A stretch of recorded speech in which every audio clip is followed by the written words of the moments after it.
Sony graph sensor பாடிஸ்க்கான குறிப்பாக effects ஸ்டடிக்கான ஒரு budget level cine lens, தரமான லென்ஸ் அப்படின்னு சொல்லிட்டு நான் சொல்றது பார்த்தீங்கன்னா இந்த சிறுவியோட லென்ஸு. ஒரு பெரிய சினிமாட்டோகிராஃபர் ஆக்சுவலாக வந்து என்கிட்ட வந்து சொன்னார் இந்த லென்ஸ் பற்றி. அவர் சொல்லி எனக்கே தெரியும். ஸோ அவர் வந்து சொன்னார், இந்த சிறுவியோட நைட் வாக்கர் சீரிஸ் ட்ரை பண்ணியிருக்கீங்களா, எக்ஸலண்ட்டாக இருக்குது. அந்த கலர் அதே மாதிரி பார்த்தீங்கன்னா அதோட குவாலிட்டி வந்து எக்ஸலண்ட்டாக இருக்குது. அந்த ப்ரைஸ் பார்த்தீங்கன்னா அவர் சொன்ன ப்ரைஸ் வந்து அன்பிலீவபிளாக இருந்துச்சு. எனக்கு வந்து என்ன, ஒரு சினி லென்ஸ் அப்படிங்கிறது பார்த்தா எப்படி பார்த்தா ஒரு 4 லட்ச ரூபாய்க்கு மேலே தான் வந்து ஒரு சினி லென்ஸ் 10 லட்சம் 15 லட்சம் அந்த மாதிரி தான் போகும். ஸோ அவர் சொன்ன ஒரு பட்ஜெட் பார்த்தீங்கன்னா ரொம்ப வந்து எனக்கு வந்து அமேசிங் ஆகிடுச்சு. என்னங்க இவ்வளோ ஒரு பட்ஜெட் லெவலில் எப்படி இருக்கும் லென்ஸ் அப்படின்னு சொல்லி நானும் சில டெஸ்ட் பண்ணி பார்த்தேன். ஸோ இந்த வீடியோவில் நம்ம இந்த சிறுவியோட நைட் வாக்கர் லென்ஸ் பற்றி தான் பார்க்க போகிறோம். இந்த வீடியோக்குள்ளே போகிறதுக்கு முன்னாடி மறக்காம நம்ம சேனல் சப்ஸ்கிரைப் பண்ணுங்கள், அதே மாதிரி பெல் ஐக்கானை ப்ரெஸ் பண்ணுங்கள். ஸோ இப்போ பார்த்தீங்கன்னா நம்ம கிட்ட வந்து 3 லென்ஸ் இருக்குது. இது வந்து ஒரு செட்டாக தான் வருது. ஸோ எதனால் வந்து இவங்க வந்து செட்டாக கொடுக்குறாங்க சினி லென்சஸ் மட்டும், அதை மட்டும் ஃபர்ஸ்ட் அண்டர்ஸ்டாண்ட் பண்ணிக்குவோம்.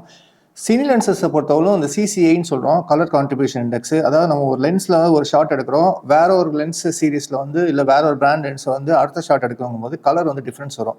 ஸோ என்ன பண்ணுறாங்கன்னா ஒரே கலர் வந்து ஈவனாக வந்து கலர் வந்து ஒரே மாதிரி தர மாதிரி. ஸோ ஒரு இந்த லென்ஸ் நீங்கள் ஷூட் பண்ணிவிட்டு அதுக்கப்புறம் இந்த லென்ஸை மாற்றினீங்கனாலும் கலர் வந்து உங்களுக்கு எந்த சேஞ்சஸுமே இருக்காது. ஸோ இது வந்து நம்ம CCI அப்படின்னு சொல்கிறோம், கலர் கான்ட்ரிபியூஷன் இண்டெக்ஸ். செகண்ட் வந்து சினி லென்சஸில் இருக்க ஒரு பெரிய அட்வான்டேஜ்னா இந்த ஃப்ரண்ட்டில் இருக்க அந்த ஃபில்டர் த்ரெட்.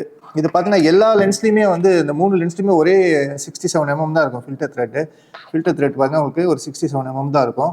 தென் இது வந்து பார்த்தீங்கன்னா 35 mm. இது வந்து கிராப் சென்சார் லென்ஸ். இது வந்து பார்த்தீங்கன்னா APS-C பாடி, நம்ம சூப்பர் 35ன்னு சொல்லுவோம். நம்ம சோனியில் நம்ம ஃபுல் ஃப்ரேம்லையும் யூஸ் பண்ணிக்கலாம் தாராளமாக. நான் அப்படி தான் யூஸ் பண்ணிட்டு இருக்கேன். ஃபுல் ஃப்ரேமில் கூட நீங்கள் வந்து என்ன பண்ணலாம், கிராப் பண்ணி யூஸ் பண்ணிக்கலாம். அது வந்து சூப்பர் 35 ஒர்க் ஆகும் உங்களுக்கு. ஸோ இந்த இடத்துல வர்றது பார்த்தீங்கன்னா உங்களுக்கு அந்த 1.2லேருந்து 16 வரலும் உங்களுக்கு 16 வரலும் இந்த ஐரிஸ் வேல்யூ 1.2 to 16. T1.2ங்கிறது டிரான்ஸ்மிஷன் ஸ்டாப், Tங்கிறது. ஸோ வந்து எஃப் ஸ்டாப்போட இதுதான் உங்களுக்கு அக்யூரேட்டாக தரும். தென் அகெயின் இந்த சைடு பார்த்தீங்கன்னா உங்களுக்கு இந்த ஃபோக்கஸிங் ரிங்கு, இது வந்து கிட்டத்தட்ட 270 டிகிரிக்கு வந்து ரொட்டேட் ஆகும். 270 டிகிரிக்கு வந்து ரொட்டேட் ஆகும். ரொம்ப ஸ்மூத்தாக இருக்கும். ஃபோக்கஸ் வந்து ஷிஃப்ட் ஆகுது.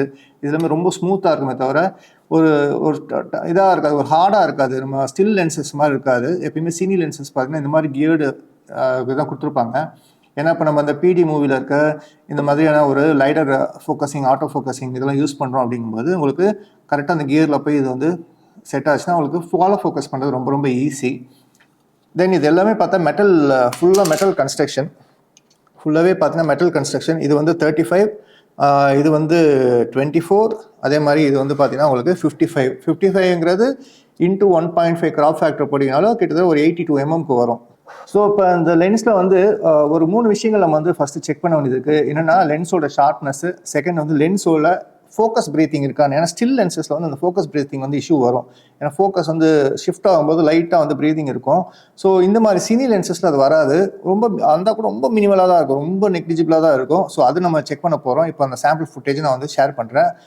தென் வந்து எப்படி வந்து யூசேஜ்க்கு வந்து எப்படி இருக்குது அப்படிங்கிறதையும் நம்ம செக் பண்ண போகிறோம். அதாவது அகைன்ஸ்ட் லைட்டில் நம்ம யூஸ் பண்ணி பார்க்க போகிறோம். அகைன்ஸ்ட் லைட்டில் யூஸ் பண்ணும்போது ஃப்ளேர் வருதா அந்த மாதிரி விஷயங்களும் வந்து இப்போ நான் செக் பண்ண போகிறோம். இப்போ என்னென்னா இந்த சாம்பிள் ஃபுட்டேஜை உங்களுக்கு நான் அப்ளை பண்ணுறேன்.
ஓகே, இப்போ நம்ம ஷார்ப்னஸ் டெஸ்ட்டு இதெல்லாமே பார்த்தோம். எல்லாமே நம்ம இண்டோரில் தான் ட்ரை பண்ணியிருக்கோம். நாங்கள் கிட்டத்தட்ட ஒரு லைட்னிங் செட்டமாக தான் ட்ரை பண்ணியிருக்கோம். இந்த ஃப்ளாஷ் மாதிரிலாம் அடிச்செல்லாம் ட்ரை பண்ணியிருக்கோம்.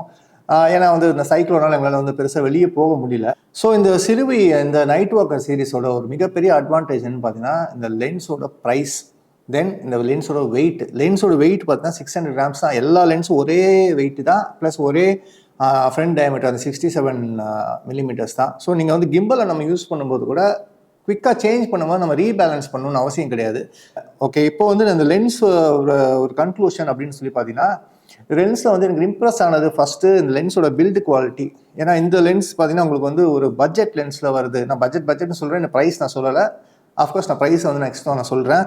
பட்ஜெட் லென்ஸில் வந்து இந்த அளவுக்கு வந்து ஒரு குவாலிட்டி வந்து ரொம்ப கஷ்டம். ஏன்னா வந்து ரொம்ப ஒரு ப்ரைஸ்க்கு சரியான குவாலிட்டி இந்த லென்ஸு, ரொம்ப வேல்யூ ஃபார் மணி இந்த லென்ஸு. செகண்ட் வந்து நீங்கள் இப்போ FX30 இந்த மாதிரி கேமராஸ்லாம் நான் யூஸ் பண்ணும்போது ஆட்டோ ஃபோக்கஸ் வந்து ஒர்க் ஆகாதா? இப்போ நான் வந்து எப்படி மேனுவல் ஃபோக்கஸ் பண்ணுறது அப்படிங்கிறது நிறைய பேருக்கு ஒரு டவுட் வரும். ஸோ மேனுவல் ஃபோக்கஸ் வந்து நீங்கள் வந்து பண்ணணும் அவசியமே கிடையாது. இப்போ வந்து பார்த்தீங்கன்னா நீங்கள் ஒரு லென்ஸ்க்கு வந்து இப்போ இந்த PD மூவியில் வந்து உங்களுக்கு வந்து இந்த ஃபாலோ ஃபோக்கஸ் அடாப்டர்ஸே கிடைக்குது, லைடார் ஃபோக்கஸிங் சொல்கிறோம். ஸோ அந்த அடாப்டர்ஸ் வாங்கி கூட நீங்கள் வந்து மாட்டிக்கலாம். அது வந்து ஆட்டோமேட்டிக்காக உங்களுக்கு வந்து ஃபோக்கஸ் பண்ணி கொடுத்துரும். சூப்பராகவே இருக்கனால செம ஃபாஸ்ட்டாக இருக்குது. ஓகே, தேர்ட் வர ஒரு கொஸ்டின் வந்து எல்லாருக்குமே ஒரு காமனாக வர கொஸ்டின் வந்து இந்த லென்ஸ் வந்து எப்படி வந்து ஹேண்ட்லிங்லாம் எப்படி இருக்குது, எஸ்பெஷலி நான் கிம்பலில் யூஸ் பண்ணும்போது. ஸோ இங்கே தான் வந்து பார்த்தீங்கன்னா சினி லென்ஸஸோட ஒரு அட்வான்டேஜ் என்ன, இது எல்லாமே ஒரே வெயிட்டு, சரிங்களா? எல்லாமே கிட்டத்தட்ட ஒரே வெயிட்டு. அதே மாதிரி ஃப்ரண்ட் டயமீட்டரும் எல்லாமே ஒன்று தான்.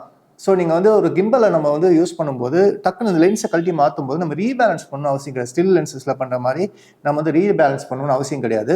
ஸோ இது வந்து அப்படியே நம்ம வந்து யூஸ் பண்ணிக்கலாம். ஸோ இந்த லென்ஸோட காஸ்ட் அப்படின்னு நம்ம பார்த்தோம்னா ஒரு லென்ஸ் வந்து அரௌண்ட் 31,000 வருது. 3 லென்ஸ்க்கு கிட்டே பார்த்தீங்கன்னா ஒரு 1,20,000 தான் வருது. இது வந்து நான் சொல்கிறது MRPயே சொல்கிறேன். செல்லிங் ப்ரைஸ் அஃப்கோர்ஸ் டெஃபினெட்லி வந்து அண்டர் 1 lakh அந்த 1,10,000 அந்த ரேஞ்சில் தான் இருக்கும். டெஃபினட்டாக பில் அண்ட் வாரண்டியோட வாங்கிக்கோங்க. இது வந்து உண்மையிலே வந்து ஒரு high quality lens for your FX30. Thank you.